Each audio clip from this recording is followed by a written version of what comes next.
10 నిమిషాల్లో చేసుకునే vegetable sweet corn pulao recipe pressure కుక్కర్‌లో చాలా ఈజీగా చేసుకోవచ్చు. లంచ్ బాక్సుల్లోకి అలాగే వీకెండ్స్‌లో ఏదన్నా స్పెషల్‌గా చేద్దామా అనుకున్నప్పుడు మనలాంటి మదర్స్‌కి చాలా యూజ్ అయ్యే రెసిపీ అవుతుందిది. ఇలా ఒకసారి చేసి చూడండి.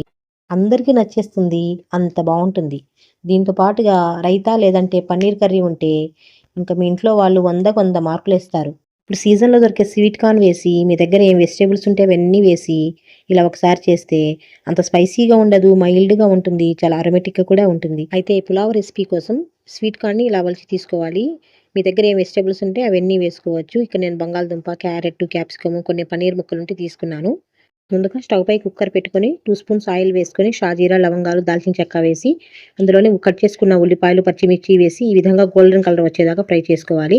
అందులో 1 స్పూను అల్లం వెల్లుల్లిపాయ పేస్టు, కొద్దిగా కరివేపాకు వేసి కట్ చేసి పెట్టుకున్న వెజిటబుల్స్, స్వీట్ కార్న్ వేసి మీ టేస్ట్‌కి సరిపడే కొద్దిగా ఉప్పు కూడా వేసి కొద్దిగా పెప్పర్ పొడి వేసి ఈ విధంగా చక్కగా ఫ్రై అయ్యేలాగా వేయించుకోవాలి. కసూరి మేతి ఒక హాఫ్ స్పూన్ బిర్యానీ మసాలా వేసుకొని ఈ విధంగా చక్కగా ఫ్రై చేసుకోవాలి. ఇలా ఫ్రై అయిన దాంట్లో ముందుగానే ఒక హాఫ్ అన్ అవర్ ముందు 2 గ్లాసెస్ బాస్మతి రైస్‌ని చక్కగా వాష్ చేసి ఒక హాఫ్ అన్ అవర్ నానబెట్టుకోవాలి. ఈ రైస్‌ని కూడా అందులో వేసుకొని ఈ టైంలోనే ఉప్పు అడ్జస్ట్ చేసుకొని ఒక హాఫ్ నిమ్మకాయని పిండుకొని కుక్కర్ మూత పెట్టేసి 2 విజిల్స్ తెప్పించుకుంటే మనం ఇన్‌స్టంట్‌గా చేసుకునే వెజిటబుల్ స్వీట్ కార్న్ పులావ్ అనేది రెడీ అయిపోతుంది. అయితే ఈ పులావ్ రెసిపీ మీకు నచ్చినట్లయితే వీడియోని సేవ్ చేసుకొని తప్పకుండా ట్రై చేసి టేస్ట్ చేశాక ఎలా వచ్చిందో కామెంట్ చేయండి. ఇలాంటి మంచి మంచి వీడియోస్ కోసం మన ఛానల్‌ని సబ్స్క్రైబ్ చేసుకొని లైక్ చేయడం మాత్రం మర్చిపోవద్దు. Thanks for watching.